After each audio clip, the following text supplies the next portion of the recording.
Sí, si gustan, ya iniciamos normalmente. Pues la primera pregunta, Vidulfo, sería, ¿tú qué entiendes por paz? O sea, ¿cuál es la definición que tú darías de ese estado social? Sí, sí, sí. Mira, pues creemos desde nuestra experiencia, de nuestra visión, para nosotros el concepto de paz, ¿verdad? Es donde una sociedad, un grupo de personas pueda tener garantizado pues todos los derechos, ¿verdad? La salud, la alimentación, el respeto a su tierra, el respeto a sus territorios, a sus recursos naturales, ¿no? A que haya órganos de justicia mediante los cuales puedan dirimirse los conflictos que se suscitan dentro del conglomerado social, se puedan resolver de la mejor manera. Ese conjunto de mínimos creo que debe tener un espacio social para que podamos nosotros hablar de paz, ¿no? Debe haber justicia, debe haber castigo por los daños que se ocasionan a las personas, las lesiones a las personas, y un acceso a una vida digna de las personas para que podamos hablar de paz, ¿verdad? En qué momento tú dirías, Vidulfo, que se pierde la paz en una sociedad y por qué razones? Mire, primero creo que se quebranta ese esquema o ese estado de la paz, ¿no? En una sociedad cuando hay injusticia, ¿no? Hay desigualdades sociales, ¿no? Hay un conjunto de personas que tiene todo lo o más de lo necesario, y hay otro grupo de personas que no tienen nada, que muere por falta de atención a la salud, que muere por falta de alimentación, que muere por no tener condiciones dignas para vivir, pero también donde el lado violento del ser humano sale, ¿no? Hay asesinatos, hay violaciones, hay secuestros, hay una serie de circunstancias que dañan a la otra persona de al lado, y que los órganos que se encargarían de estar, los órganos de justicia, encargados de resolver esa problemática social, omiten hacerlo, o se corrompen, lo hacen de manera inadecuada, le dan la razón a una persona que no la tiene. Entonces se va generando, se va quebrantando esa paz, se va quebrantando esas condiciones necesarias para vivir en un estado de paz. Se contamina, hay gente que, por otra parte, también otro tercer elemento es que hay personas que en la concepción de obtener riquezas, de acumular dinero, pues empiezan a explotar recursos naturales de los pueblos sin mirar los impactos ambientales, sin mirar los impactos sociales, el sufrimiento que se le ocasiona a esa población, ¿no? Privilegiando la acumulación y la obtención de dinero, de riquezas, ¿no? Y sobre todo proyectando un discurso, a lo mejor del desarrollo, un discurso del bienestar, ¿no? Anclado o fincado sobre el dinero, sobre la acumulación de riquezas. Y creo que eso es muy peligroso. Eso es lo que mucho hoy en día en el mundo, la violencia que se vive en este mundo, radica en un poco en esa concepción, y que está devastando nuestro territorio, y que desde mi punto de vista es una forma de cómo se está quebrantando la paz en las sociedades. En ese sentido, tú dirías que la violencia se ejerce mayoritariamente de arriba hacia abajo. Yo creo que principalmente de arriba hacia abajo. La violencia viene de arriba hacia abajo, viene de aquellos sectores que tienen el poder político, que tienen el poder económico, que tienen los cuerpos policíacos, que tienen los cuerpos militares. Obviamente hay una violencia endógena también dentro de la sociedad que no podemos soslayarla. Podemos decir, bueno, los pobres somos buenos, los indígenas somos buenos. No, no, eso tampoco es así. Hay una violencia endógena, hay una violencia, eh, pero hay mecanismos. El Estado es responsable de resolver esa violencia que se suscita entre nosotros los pueblos, que se suscita entre los pueblos indígenas. Para eso se creó este, este Estado de Derecho, ¿no? De los estados liberales se creó el Estado, justamente el monopolio de la violencia institucional, para que ir resolviendo esos desajustes que hay entre nosotros. Pero el problema se presenta que cuando también esos órganos no cumplen con ese papel que debieran de estar cumpliendo, es decir, de acotar, no acotan la violencia, y no resuelven la violencia endógena que se suscita comúnmente y de manera ordinaria entre la población, sino que ellos acendran mucho más esa violencia, ¿no? la vuelven más violenta todavía de lo que de por sí la violencia del ser humano no, traemos, ¿no? Eso viene desde el inicio de la humanidad, ¿no? Pero creo que la humanidad y la historia ha ido buscando mecanismos para ir resolviendo eso. El problema es que los encargados de resolverla la acendran, ¿no? La propician, la generan, y eso es un tema de nunca acabar, ¿no? Tú que vas de manera recurrente a Guerrero y Dulfo y que sabes cómo está la cosa allá, ¿cómo es la cotidianidad sin paz? ¿Cómo la describirías? Mira, pues es una situación eh, desesperante, ¿no? Ver cómo un estado eh, tan bonito, creo, como varias partes de la República Mexicana, con cuantiosos recursos económicos, litorales, playas, eh, cuantiosos recursos, gente trabajadora, gente con ganas de vivir en esta sociedad de paz a la que todos aspiramos, se desangra, ¿no? Se desangra históricamente, primero por lo que les comentaba, por una pobreza ancestral que en Guerrero venimos viviendo, una pobreza secular que venimos padeciendo, ¿no? Y segundamente por esta violencia institucional, por esa violencia sociopolítica que cuando la población pretende reclamar determinados derechos, pretende reclamar el cambio de esa situación de pobreza que vive, pues es acallada con la violencia, es acallada con la represión, y es una cadena, ¿no? Es un círculo vicioso que desde hace décadas nosotros traemos y que no se puede romper, ¿no? Un pueblo en la pobreza y en la marginación, un gobierno que no hace nada por revertir esos niveles de pobreza, sino al contrario, ¿no? Mantener la pobreza para los gobiernos, para los poderosos es ganancia, pero es mejor que nosotros vivamos en pobreza. Así los políticos se hacen ricos, así los políticos se hacen de dinero, lucran con esa pobreza, ¿no? A través del tema electoral, a través de otros muchos mecanismos de opresión, a través de otros muchos mecanismos de engaño, muchos sacan provecho de la pobreza. Las propias instituciones del Estado, la clase política, la clase eclesial, todo el mundo pretende sacar provecho de esta situación en la que vivimos. Pero más allá de eso, como te decía, también la violencia endógena no es resuelta por el Estado, y más recientemente nosotros vivimos un problema que es el negocio de las drogas, ¿no? El tema de la delincuencia organizada que en todo México está generando un terror, está generando una exacerbación sin precedentes de la violencia. Eso en Guerrero es pan de cada día, tiene ocasión todos los días tenemos 30 muertos. Nosotros en todo el país abrimos los periódicos y todos los días tenemos 30 muertos diarios, diarios. Y no hay de parte de los órganos una investigación de esos homicidios. No se están solucionando. Entonces vivimos prácticamente como un estado de guerra en Guerrero sin que ésta esté declarada. La vida se hace difícil, ¿no? El tema de la delincuencia organizada y penetra en todos los sectores, ¿no? Penetra en la población pobre, penetra en los pueblos indígenas, está penetrando. El gobierno, ni se diga, es parte, ¿no?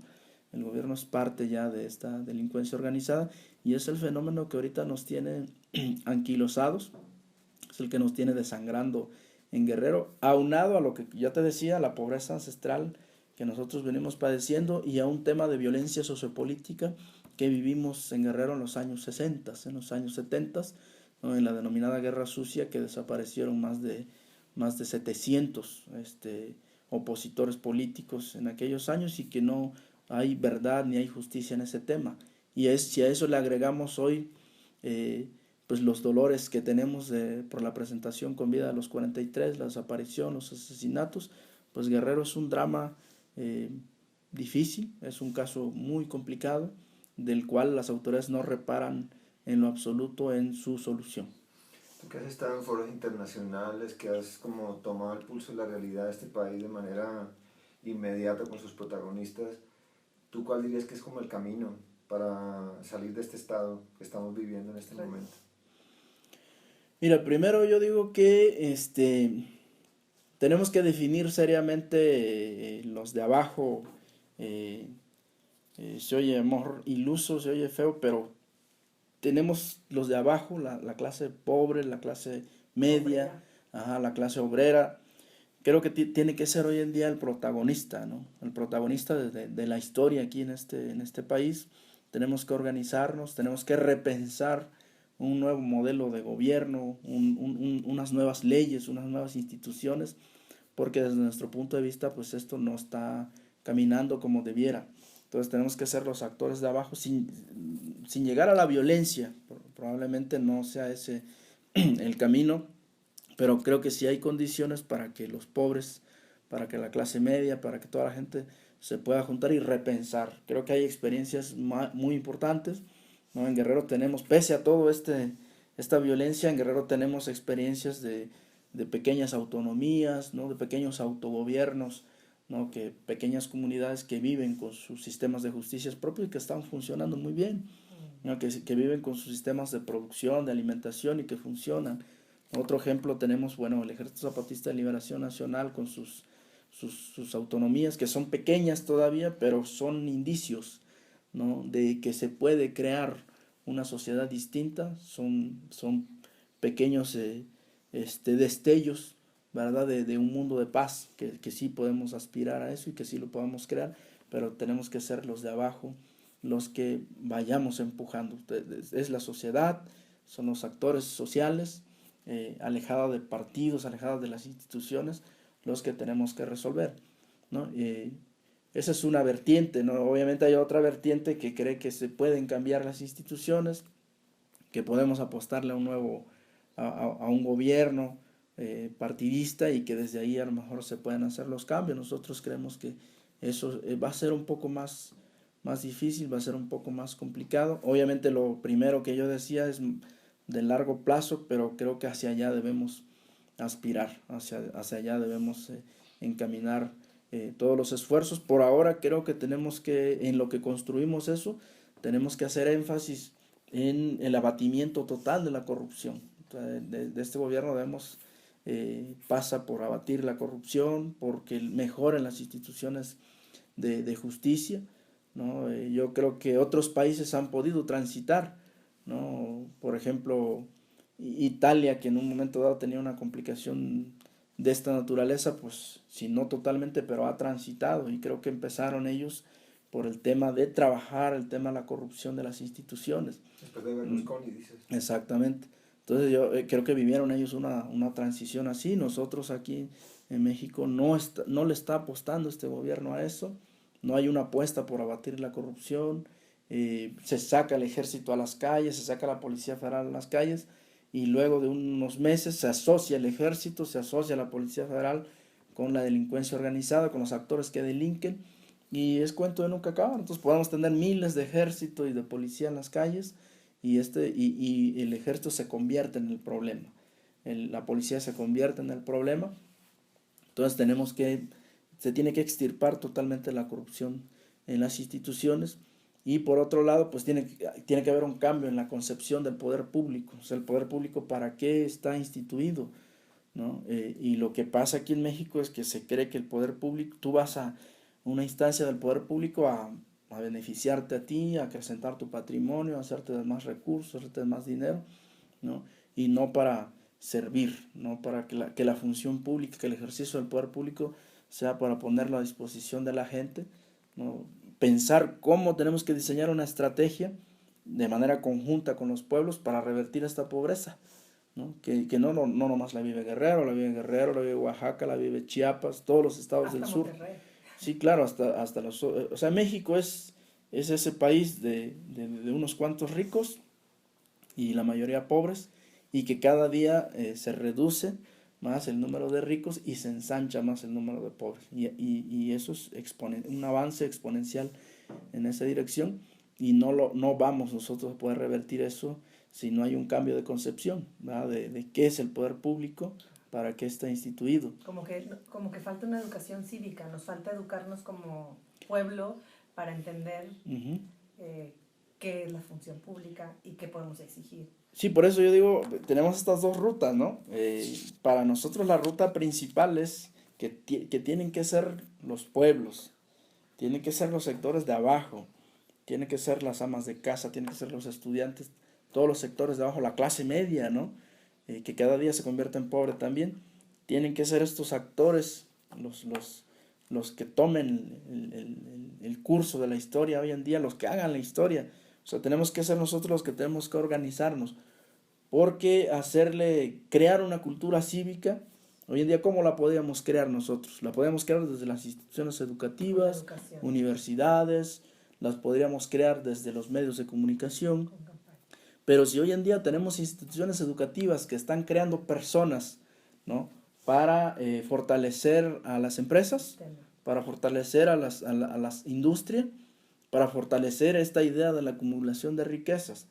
Si en todas las universidades se crea eso, o sea, tú tienes que ser excelente, tienes que ser el mejor, tienes que producir en este país, tienes que servir, tienes que comerciar, tienes que vender, para eso tienes que servir. Ser competente. Ajá, entonces si estamos creando ese tipo desde las instituciones educativas, desde la iglesia, y si los medios de comunicación también van en esa dirección, tú prendes una televisión o abres el internet, el periódico, y todo es venta, todo es acumulación de recursos.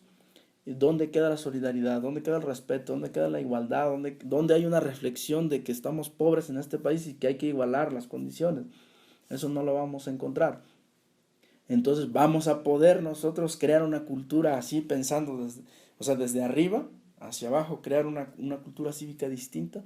Yo creo que va a estar complicado. Por eso nosotros creemos que somos nosotros. No somos los de abajo, los que estamos sufriendo, las víctimas, los campesinos, los obreros, los que día a día sufrimos este problema, somos los que tenemos que ir empujando poco a poco. Y que tampoco somos tan pocos, ¿verdad? Somos varios ya que estamos en esto. El problema es que hay otras circunstancias, también hay protagonismos, cada uno de los grupos a veces quiere encabezar este curso de la historia, y allí estamos entretenidos, pero creo que las circunstancias, creo que este agotamiento de este modelo económico, esta violencia exacerbada que vivimos, nos va a ir poniendo de acuerdo. Creo que nos va a ir poniendo de acuerdo, nos va a ir haciendo que nos juntemos. A mí me parece que hoy en día vivimos una etapa en México muy peligrosa, de mucha violencia, de mucha violación a los derechos humanos, pero también hay mucho movimiento, también hay mucha inconformidad. Hay muchas voces que hoy en día en el país se levantan y que están reflexionando, que estamos reflexionando y que estamos pensando esto. O sea, ¿cómo nos ponemos de acuerdo? ¿Cómo lo hacemos para cambiar? ¿Cómo lo hacemos para transitar a un mundo, a una sociedad de paz? Hace poco se cumplieron 200 años de la independencia, 100 de la revolución. ¿Tú consideras todo este movimiento sin ley armado, que es el crimen organizado, como una tercera revolución? A ver, no entendí ahí bien. Digo, porque justo se cumple 100 años de la revolución. Entonces mucha gente esperaba que algo sucediera. O sea, 200 de la independencia, 100 de la revolución. Se esperaba que hubiera a lo mejor un levantamiento. Digo, también ante las circunstancias del país podría haber una revolución, una nueva revolución, una tercera. Bueno. Y lo que hay es un montón de gente armada, pero es del crimen organizado. O sea, es gente armada que está trabajando para, sobre todo en el negocio de las drogas, ¿no? ¿Tú crees que es como si fuera una especie de revolución sin ideales? O sea, que de alguna manera también es como una respuesta a este Estado fallido, a este Estado perverso, este Estado abusivo, a una clase empresarial también abusiva. O sea, ¿tú consideras que pudiera como parecerse a un movimiento armado, pero obviamente sin ideales, en donde el único ideal es el lucro, la obtención de riqueza? No, mira, yo al contrario, yo lo que pienso es que este tipo de movimientos, estos grupos delincuenciales, ¿no?, han venido a interrumpir ese proceso, ¿no? Este proceso de revolución que debió saltar a la vista, ¿no?, en estos años, han venido a retardar la maduración de este proceso, la maduración de esta eclosión social que se debiera estar dando ya en estos años, ¿no?, producto de toda esta problemática que acabamos de comentar.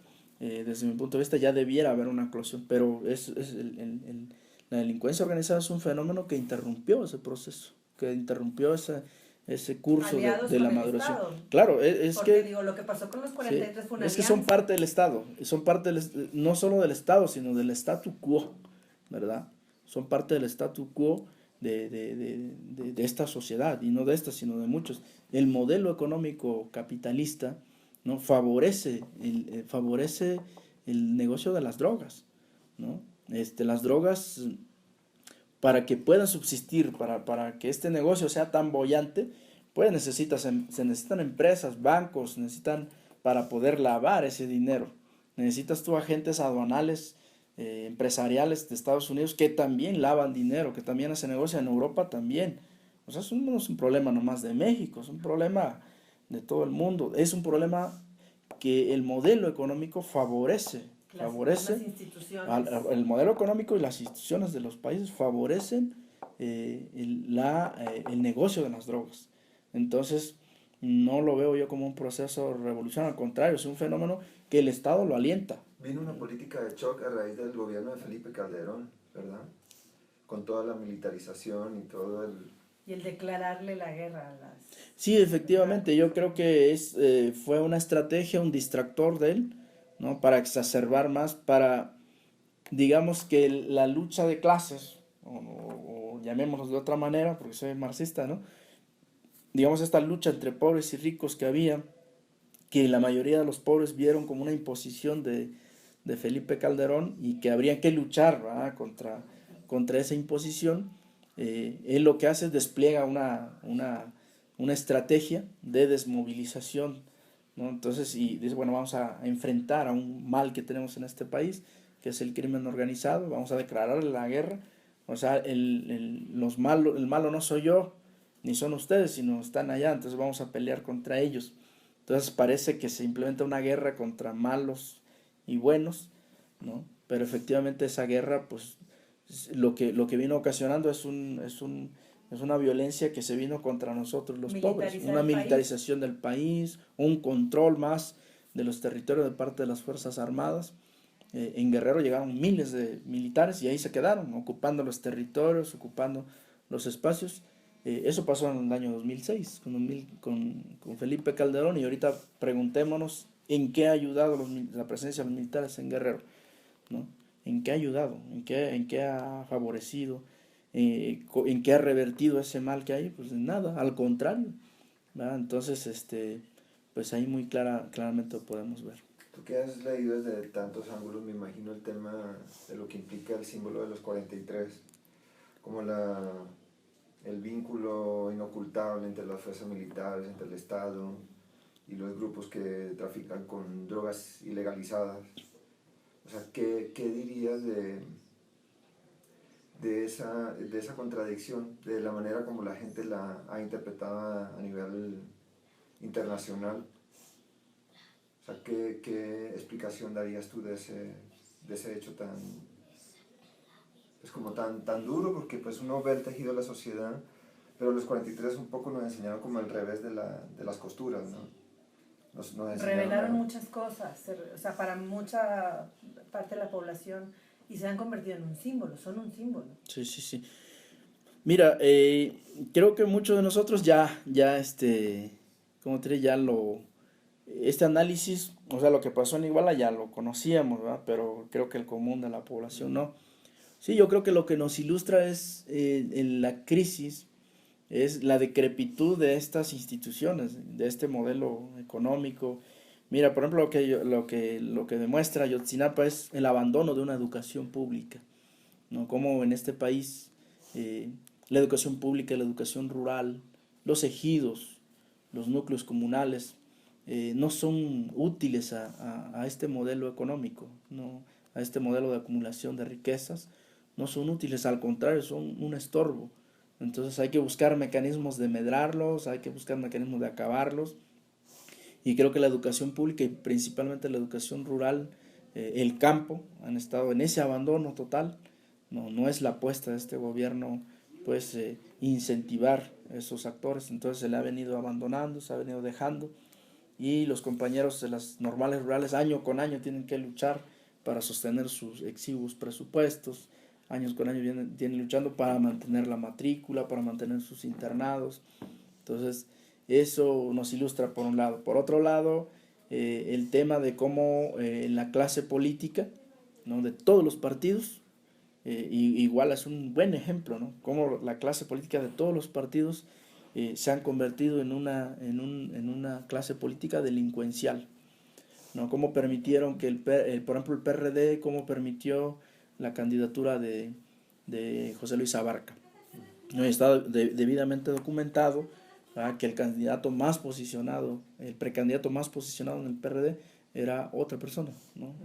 Era otra persona, era Justino Carvajal, ahí en Iguala, ¿no? Y de pronto, por arreglos de Ángel Aguirre Rivero, por arreglos de la cúpula de la dirigencia nacional del PRD, de manera inexplicable se le da la candidatura. Pero era el más posicionado. Se fueron a una encuesta y la encuesta la ganó Justino Carvajal, no José Luis Abarca, ¿no? Entonces no quiso validar al Consejo Político el triunfo en encuestas de Justino Carvajal y quedó a disposición del Consejo Político que decidiera la candidatura. Y en el Consejo Político el voto de calidad lo tiene el gobernador y el presidente del PRD. Ellos decidieron, no sabemos, con toda la opacidad del mundo, le dieron la candidatura a esta persona. Después de darle la candidatura, de convertirse en presidente, como enquistó un ayuntamiento totalmente al servicio de un grupo delincuencial.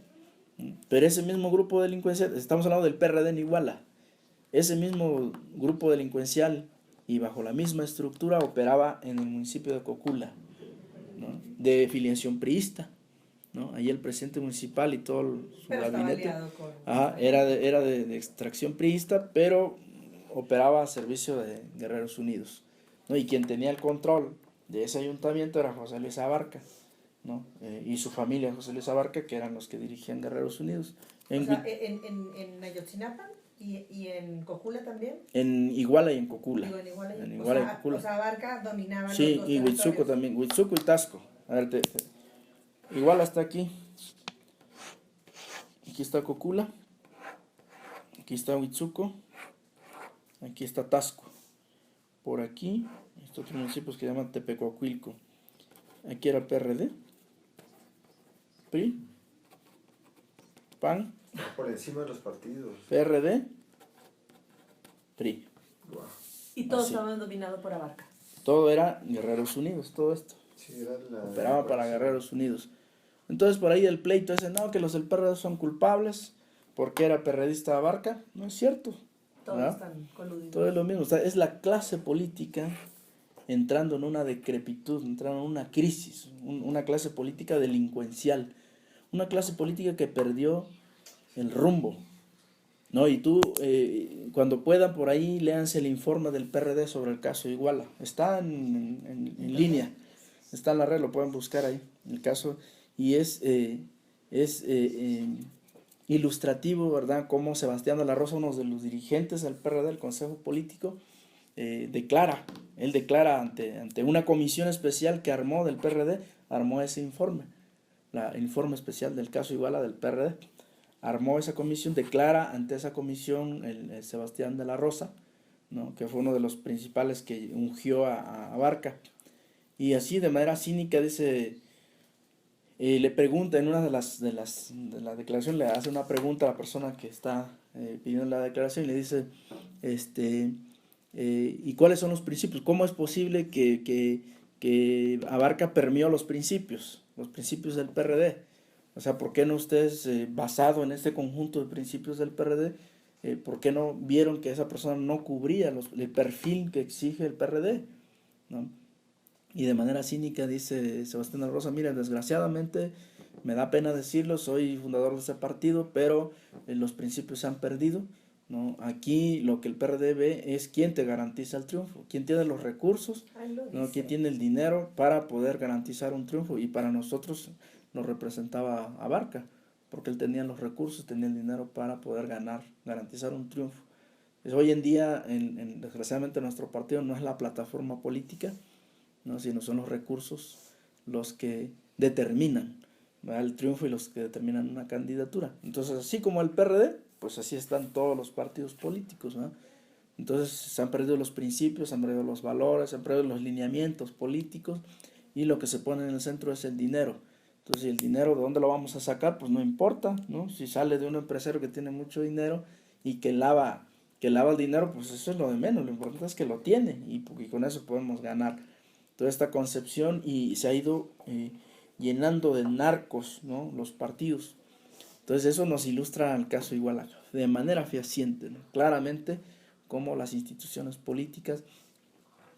Pues es lo que no entendía muchas veces cuando los padres decidieron: nosotros no vamos a boicotear las elecciones intermedias del año 2015, las que hubo en junio, los vamos a boicotear porque se da toda esta porquería, ¿no? Y nosotros no vamos a ser parte de esto y lo vamos a boicotear.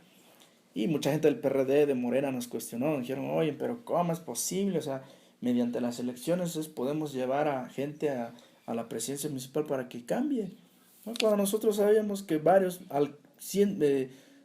como 7, 8, 9, 10, 11 alcaldes de Guerrero, del PRD, ¿no? Y de otros partidos eran narcos, ¿no? Gente que está aliada con la delincuencia organizada, tenemos nombres, ¿no? Gente que tenían averiguaciones previas ahí. Entonces, pero esos son los partidos y eso yo creo que Iguala nos ilustra de manera fehaciente. Ya del ejército ni hablar, ¿no?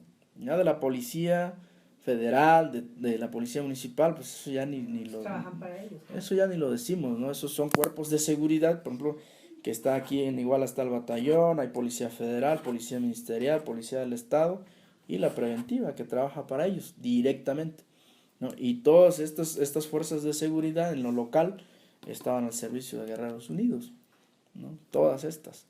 Y el problema, ¿verdad?, que estamos presentando hoy en día, por ejemplo, el ejército mexicano, tenemos evidencias claras, ¿verdad?, de que el ejército mexicano participó de manera directa en dos niveles, ¿no?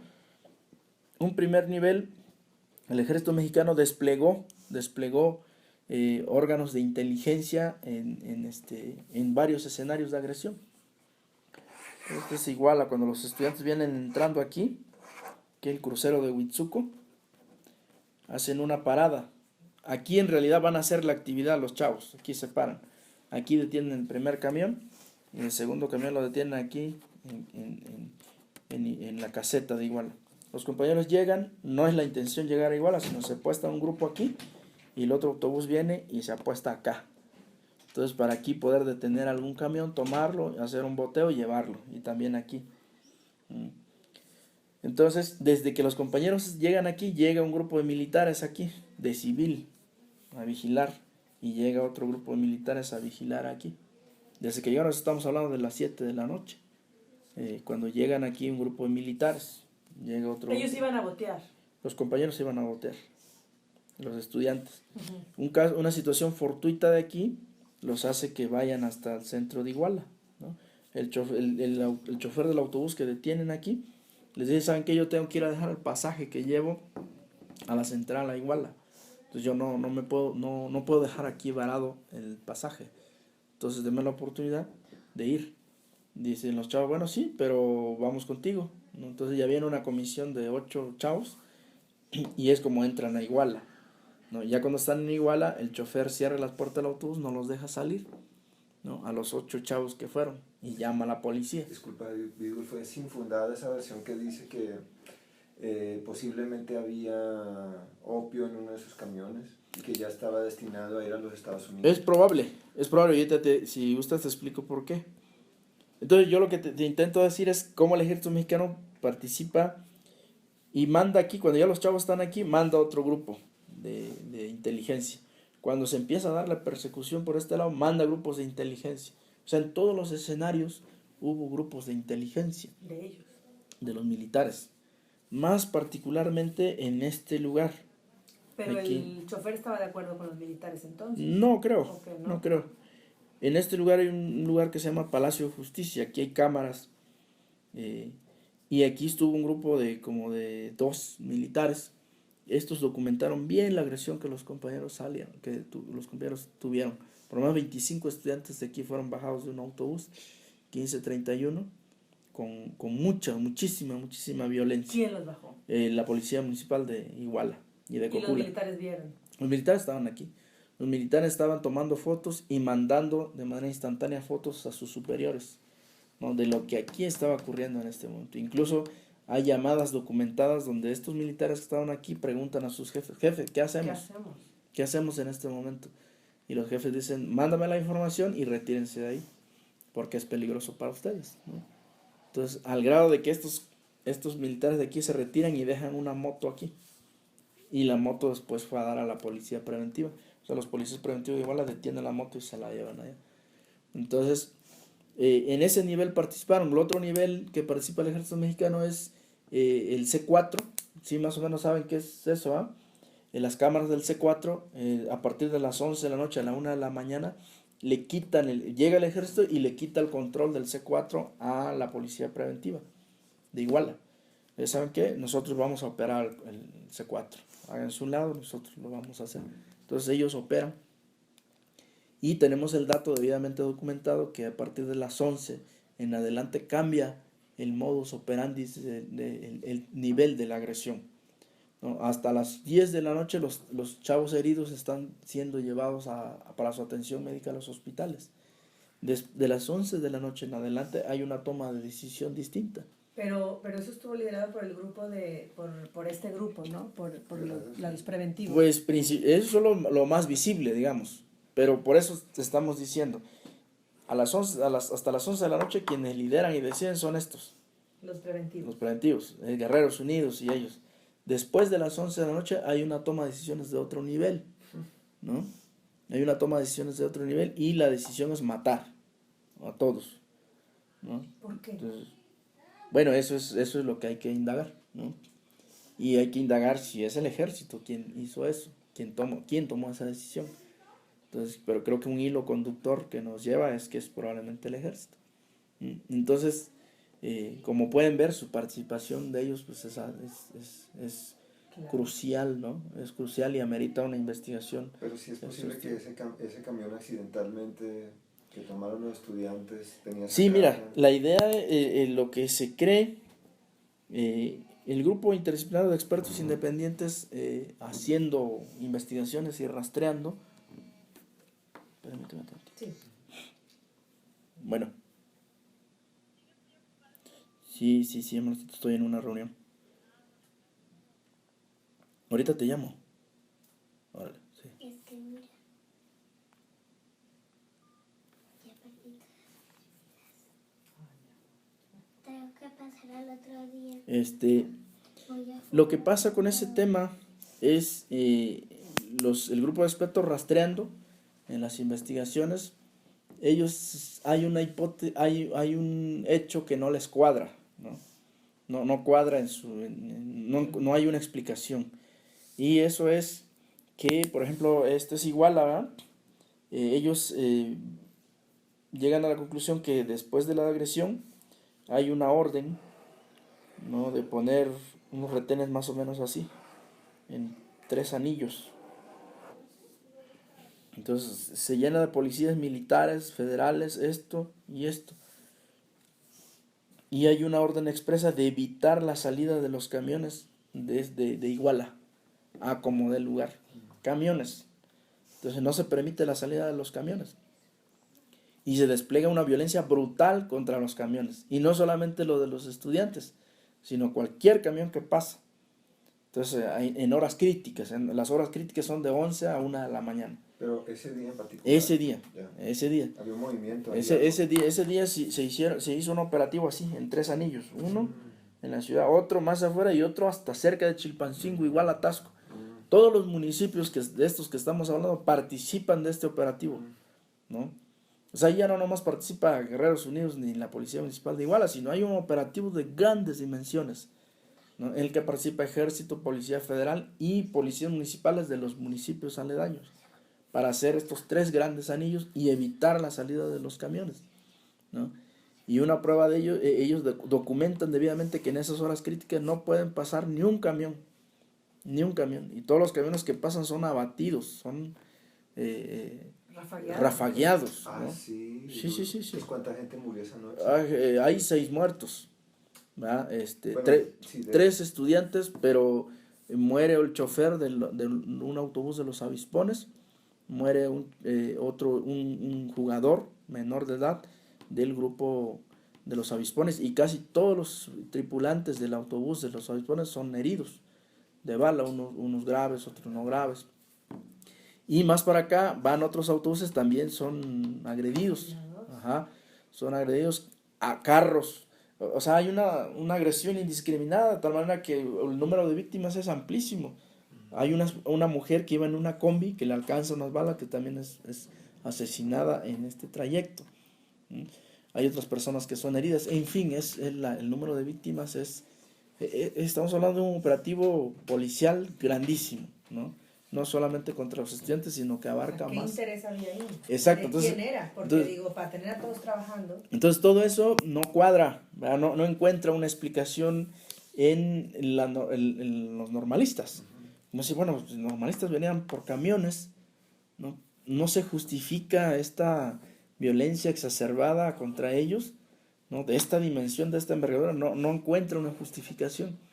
Entonces ellos empiezan a buscar a un posible móvil, y lo que encuentran ellos es que hay una persona detenida en Chicago, Illinois, que está siendo procesada. Entonces ellos escarban un poco la información y obtienen que esta persona fue detenida en Chicago transportando droga en un autobús del transporte público de Iguala a Chicago. Ajá. Ya, claro. Esta persona fue detenida allá transportando droga. No, antes. Poquito antes. Ajá. Poquito antes es detenida. Pero relacionaron la... Entonces ellos, se interroga a esta persona, y esta persona dice, bueno, es que el modus operandi de Guerreros Unidos, o sea, cómo Guerreros Unidos transporta la droga de Guerrero a Chicago, es en el transporte público.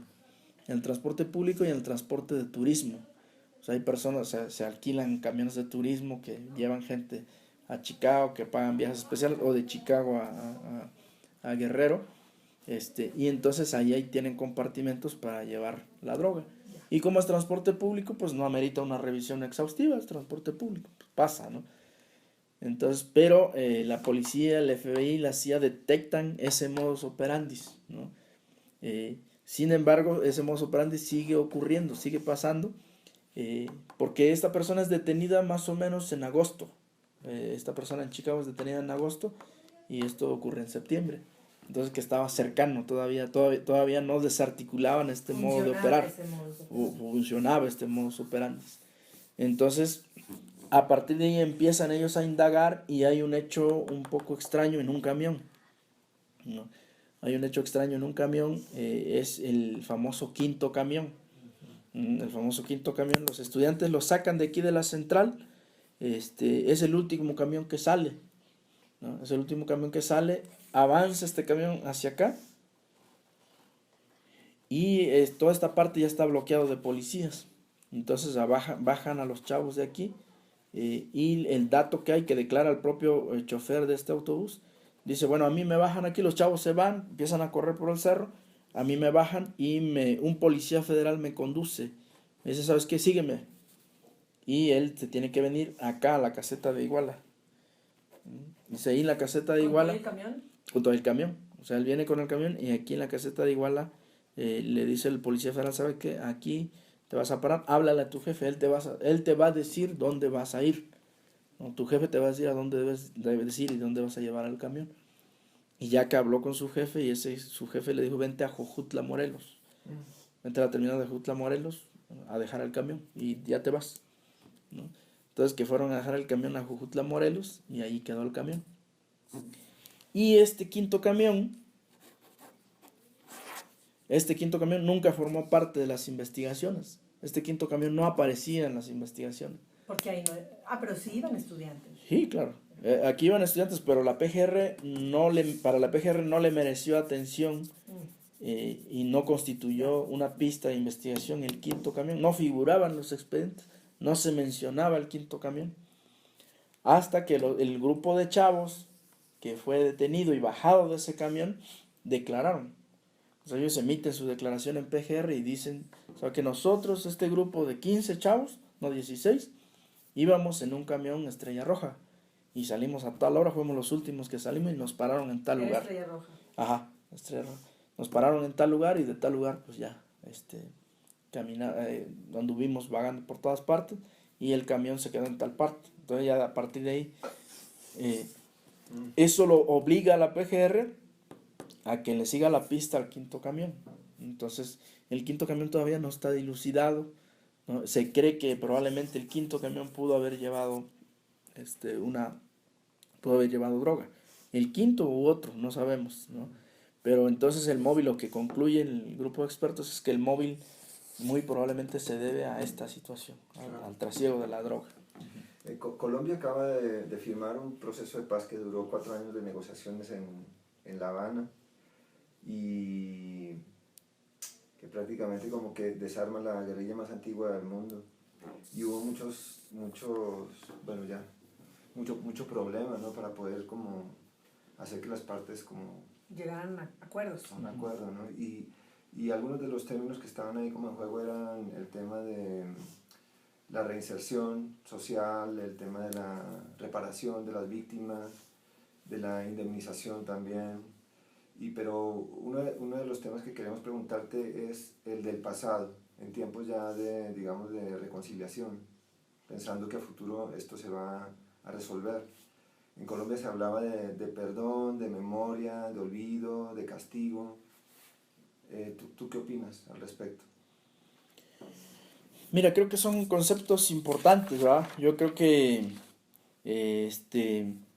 la reconciliación, el perdón son necesarios para poder transitar, ¿verdad? Una sociedad de paz, pero hay condiciones, ¿no? Tiene algunas condicionantes.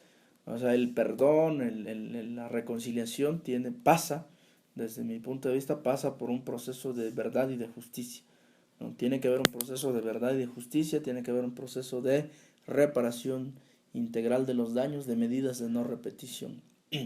Creo que si no están, si no tenemos esas 4 condiciones, verdad, justicia, reparación integral del daño y medidas de no repetición, es ficticio el perdón, ¿no? Es ficticio el perdón y es ficticia la reconciliación. No se puede dar, se reeditan, se van a reeditar, se vuelvan a reeditar los esquemas de violencia. Y el caso de los 43 es claro, ¿no? El caso Guerrero, ¿no? Es claro, ¿no? En los años 70 se dan desapariciones masivas en el estado de Guerrero, ¿va? Hay una parte de esas víctimas, ¿no? Que no han encontrado verdad, no saben dónde están sus desaparecidos, no saben qué pasó con sus familiares, y es un dolor permanente que ellos lo tienen ahí y que lo van transmitiendo por generaciones. Esas heridas en Guerrero las tenemos abiertas, ¿no? Y es una de las causas por las cuales la violencia se sigue reeditando, ¿no? En Guerrero. Es curioso, por ejemplo, ver cómo Cuthberto Ortiz Ramos, uno de los 43 desaparecidos, su abuelo paterno es desaparecido y su abuelo materno también es desaparecido de este grupo de los 700 de los años 70, ¿no? Entonces justamente su papá, ¿no? Le pone Cuthberto Ortiz en honor a su papá desaparecido, ¿no? Entonces yo le voy a poner a mi hijo Cuthberto porque mi papá fue desaparecido, entonces para que yo lo recuerde a mi papá, ¿no? Para que yo recuerde que mi papá vive en mi hijo, ¿no? Y bueno, sin saber que su hijo iba a ser desaparecido. Entonces, esa historia, ese drama en Guerrero nosotros lo vivimos, ¿no? Entonces no podemos, en Guerrero nosotros bajo ninguna circunstancia, no vamos a olvidar y no podemos perdonar lo pasado en los años 70. Nuestros 600, 700 desaparecidos y miles de muertos en Guerrero no lo podemos olvidar y no podemos perdonar, ¿no? Sí lo vamos a hacer y es necesario el perdón y es necesaria la reconciliación para transitar a una nueva sociedad, pero con esas 4 condiciones, ¿verdad? Tienen que existir esas 4 condiciones para que haya perdón, si no lo vemos un poco difícil, ¿verdad? ¿Alguna vez has estado en una situación de violencia en la que hayas tenido como el pensamiento de voy a matar a esa persona por alguna razón? Aunque sea solamente como una... Pues honestamente creo que muchos de nosotros pasamos por eso, ¿no? Idealizamos situaciones, pero creo que este andar, ¿verdad? En los derechos humanos, este andar en la lucha, nos ha enseñado que hay otras formas, ¿no? Que hay otras formas de cómo arreglar nuestras diferencias, que hay otra forma de cómo arreglar los problemas que tenemos y que no nos conduce a nada pues matando a la O persona, sea, crees ¿no? en la lucha pacífica. Sí, sí, o sea, no nos conduce a nada matando, eliminando al que piensa distinto a nosotros, al que ve las cosas de manera diferente, o el que me afecta a mí, el que me ocasiona un daño en mi patrimonio en otra parte, si yo lo asesino, pues igual no recupero lo perdido, ¿no? Sino más bien busco un mecanismo de resolver ese problema que tengo con él. ¿Y alguna vez has tenido como la vida tuya en manos de otra persona?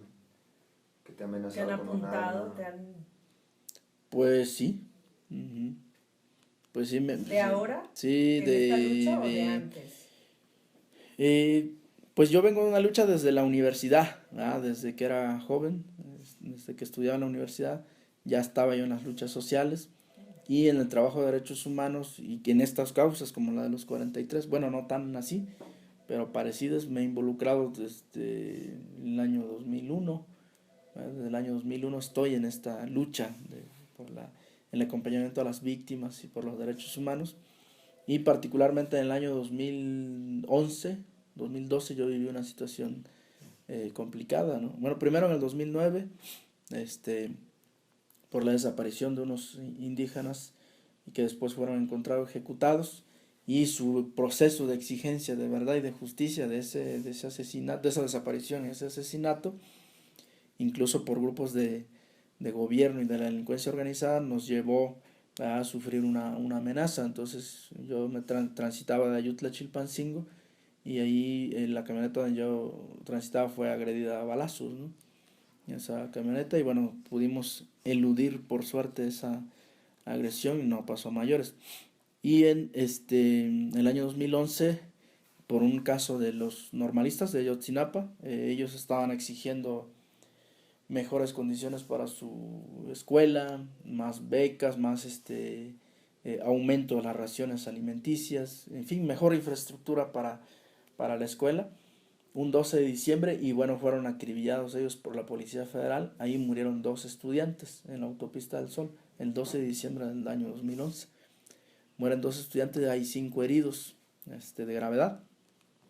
Ese proceso de exigencia de justicia nos llevó a responsabilizar a altos funcionarios de Guerrero, ¿verdad? Que también algunos de ellos estaban vinculados a la delincuencia organizada y su manera de reaccionar pues fue agrediendo a los que dirigían o los que exigían justicia, ¿eh? Y a mí me tocó en esa ocasión de igual forma, en un trayecto de Chilpancingo, ahí en la ciudad de Chilpancingo, el taxi donde venía fue acribillado a tiros, ¿no?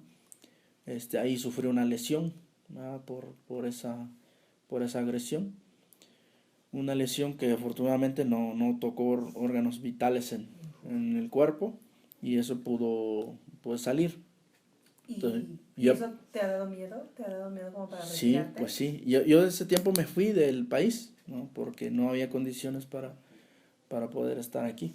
Entonces estuve como 2 años fuera y ya regresé posteriormente. Y ya regresando, pues nos volvimos sin querer pues a involucrar en esto, porque a veces es complicado también quedarse viendo, es mucha impotencia quedarse viendo desde una posición cómoda y sabiendo que podemos contribuir, sabiendo que podemos hacer algo, sabiendo que podemos estar exigiendo, estar alzando la voz, quedarse callado, creo que pues duele más, ¿no? Duele más ver las injusticias callado que estando pues exigiendo, ¿no? Yo tengo una última pregunta, no sé si tú tienes. Es como, yo soy colombiano y percibí todo el proceso como de pérdida de valores, de pérdida del sentido del trabajo, honesto, etcétera, como un vínculo entre el tráfico de drogas ilegalizadas y la pérdida de la ética. ¿Tú qué lectura tienes con respecto a eso, de lo que ha pasado en México? Digo, porque sabemos que ha habido corrupción desde siempre, ¿no? Pero eso, unido al tema del tráfico de drogas ilegalizadas y el hecho de que cualquier persona puede ser corruptible. Sí, yo creo que hay una, como te decía, este modelo económico basado en la acumulación de riquezas favorece esa idea, ¿no? Favorece la pérdida de los valores, de los principios, de la solidaridad, del respeto, de la ayuda que debemos dar al que menos tiene. Se pierde, ¿no? Está afincado un sistema económico que dice que todos tenemos que ser fuertes, ¿no? Todos que tenemos que tener, y que no importa pisar al de lado, que tenemos que prevalecer nosotros. Eso lo favorece, viene a perder los valores, pero yo creo que la delincuencia organizada tiene una forma de comportarse muy sui generis, ¿no? Hay que tener mucho dinero, eso de andar en los mejores carros y más los carros de lujo, con mujeres, 2, 3, 4, 5 mujeres, disfrutar la vida, comer las mejores comidas. Ese tipo de ideas, ¿no? Superfluas, ese tipo de falacias, ¿no? Ese tipo de superficialidades va permeando en el imaginario colectivo de la sociedad y efectivamente se va perdiendo todos los valores, ¿no? El valor del trabajo, el valor del sacrificio, ¿no? El valor de la perseverancia, de la lucha, de ganarte lo que tienes, pues se hace fácil para cualquiera. Por eso el campesino, el indígena es cooptado de manera fácil, ¿no? El franelero, el que trabaja en la gasolinera, se le hace el taxista, ¿no? Son grupos muy fácilmente cooptables por la delincuencia organizada. Para un taxista le dice, mira, lo único que vas a hacer tú, me vas a trasladar este paquete de tal lugar a tal lugar, y por ese paquete te voy a pagar 500 pesos diarios, ¿no? Cuando el taxista trabajando todos los días gana 200 pesos. Entonces él hace una valoración, dice, bueno, pues si nomás por llevar este paquete de aquí a ahí, que son distancias cortas, me van a pagar 500 pesos todos los días, pues está perfecto, ¿no? Claro. ¿No? Está perfecto. Entonces, esa idea de ganarse el dinero fácil, de tener las cosas, y los jóvenes también, o sea, el 70% de los que integran la delincuencia organizada son jóvenes, ¿no? Es gente que quiere andar con buenos carros, con mucho dinero, fácil, enseñando el dinero, despilfarrando el dinero, esa vida banal, ¿no? Que va generando la delincuencia organizada, pero que también lo favorece este sistema económico a través de los medios de comunicación. Hasta salen películas de eso, hasta salen series, hasta salen pues leyendas, ¿no? Respecto de esos grandes lujos que se dan los grandes capos, los grandes narcotráficos, y todo el mundo aspira en su fuero interno, todo el mundo aspira a ser así, ¿no? A tener esos lujos, ¿no? A despilfarrar, ¿no? No, pues Vidulfo, qué bueno, no, muchísimas gracias. No sé si tú quieres agregar algo. Sí. No, pues yo ya dije mucho.